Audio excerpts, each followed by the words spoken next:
Match জিততে গিয়ে হয়তো একটু ঝুঁকিটা কি বেশি নিয়েছিলেন কিনা? সাকিবকে দিয়ে আপনি টানা 4 ওভার বোলিং করে তাকে ওরা শেষ করে ফেললেন, তারপর লাস্ট ওভারে স্পিনারকে নিয়ে আসলেন।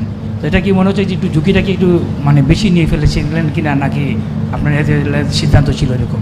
না, আমরা যে রান করেছি এই ধরনের ঝুঁকি নিতেই হতো আমাদের, তাছাড়া আমরা হয়তো খেলাটা এভাবে জিততে পারতাম না, কারণ আমরা অনেক বেশি রান করি নাই। সো আমার টিমে যে বোলারটা সব থেকে ভালো বল করছে তার কাছ থেকে আমার আশা ছিল যে ও উইকেট নিয়ে দেবে, সাথে ডট বলও করবে। সো এটা পরিকল্পনা অনুযায়ী ছিল, এবং যেটা তানজিম সাকিব এবং প্রত্যেকটা বলারই করেছে, শেষে মোস্তাফিজ, তাসকিন, রিশাদ, রিয়াদ ভাই 2টা ওভার। সো সব মিলে আমার মনে হয় দারুণ বোলিং করেছে বোলাররা, এবং এই ধরনের ম্যাচে ওদের জন্য খুবই ডিফিকাল্ট, বাট এই ধরনের চ্যালেঞ্জ ওরা নেওয়ার জন্য সবসময় প্রস্তুত থাকে।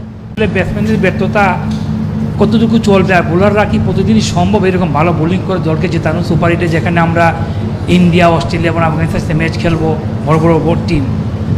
না, এটা তো আসলে সম্ভব না প্রতিদিনই বোলাররা জিতাবে। আমি আশা করি প্রতিদিনই জিতাক, আমি এটাই আশা করব, বাট ব্যাটসম্যানেরও দায়িত্ব আছে, এবং কেন হচ্ছে না এটা সবাই চেষ্টা করছে বের করার, বাট কোনোভাবে হচ্ছে না, এবং এটা অ্যাকসেপ্টেবল না, টু বি ভেরি অনেস্ট। আমার মনে হয় হ্যাঁ, এই উইকেটে কত রানের উইকেট ছিল? অবশ্যই 140-50 রান করার মতো উইকেট হয়তো বা ছিল, যেটা আমরা করতে পারিনি। সো অবশ্যই এটা আমাদের জন্য অনেক চিন্তার একটা কারণ। আজকের ম্যাচটা দেখলাম বা এর আগের যে প্রিভিয়াস ম্যাচগুলো দেখছি, লো স্কোরিং ম্যাচ, এটা কি শুধু উইকেটের জন্য, নাকি আজকে যেমন বলা যায় দুই টিমের ব্যাটসম্যানদের কোনো দায় আছে এই লো স্কোরিং ম্যাচের জন্য? না, এই পুরো টুর্নামেন্টে যদি দেখি খুব বড় একটা স্কোর হচ্ছে না, কোনো টিমই ওইরকম বড় স্কোর হচ্ছে না। সব ম্যাক্সিমাম ম্যাচে এরকম কম রান হচ্ছে, ওইগুলো ডিফেন্ড করছে, আবার জিততেছে। বাট আমি যেটা বললাম যে যেই কম রানটা হচ্ছে, এত কম রানের উইকেট না। আমি যেটা বললাম যে হয়তো 130-140 রানের উইকেট ছিল। সো ওভারঅল যদি বলেন এই টুর্নামেন্টে অনেক ভালো ফ্ল্যাট ট্র্যাক, সেটা আমি বলবো না।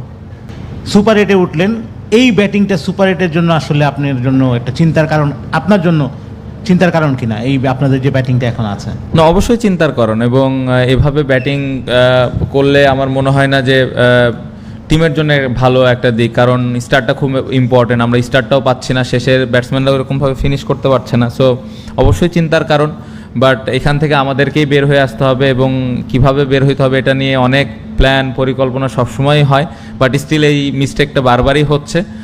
বাট যেটা আমি বলতে পারি যে আশা করব যে নেক্সট রাউন্ডে এই মিস্টেকগুলো যত কম করা যায়। ইনিংস ব্রেকে মানে 105 রান করার পরে আপনাদের মানে কতটা আত্মবিশ্বাসী মানে নিজেদের মধ্যে যে এই রানটা ডিপেন্ড করে ফেলবো? আর সেই রানটা ডিপেন্ড করতে গিয়ে তানজিম সাকিব যে বোলিংটা করলো, মানে এই ওয়ার্ল্ড কাপে আউটস্ট্যান্ডিং, সে তার ইনক্লুশন নিয়ে কত কথাই হচ্ছিল বিশ্বকাপের আগে, কিন্তু সে যে বোলিংটা করলো 2-3টা ম্যাচ আমরা দেখছি, এই দুইটা বিষয় মানে ইনিংস ব্রেকের পর তানজিম সাকিবের বোলিংটা। না, আমরা যখন আমাদের প্রথম 10-15 ওভার ব্যাটিং হয়ে গেছে তখনই বুঝতেছিলাম যে উইকেটটা ট্রিকি। তারপরে যখন আমরা এই রানটা করেছি, আমরা প্রত্যেকটা প্লেয়ার বিশ্বাস করেছিল যে এই রান ডিফেন্ড করা সম্ভব। সত্যি কথা, জিতে গেছি তাই বলতেছি না, এটা যখন ব্রেকের সময় আমরা যখন সবাই একসাথে প্লেয়াররা কথা বলেছি, সবার মধ্যে বিশ্বাস ছিল যে এই ম্যাচটা আমরা এখান থেকে জিততে পারি। আর ওই কাজটা সহজ করে দিয়েছে বোলাররা। তানজিম সাকিব খুবই ভালো স্টার্ট করছে পাওয়ার প্লেতে, 3 ওভার, তারপরে মানে টানা 4 ওভারই দারুণ বল করেছে।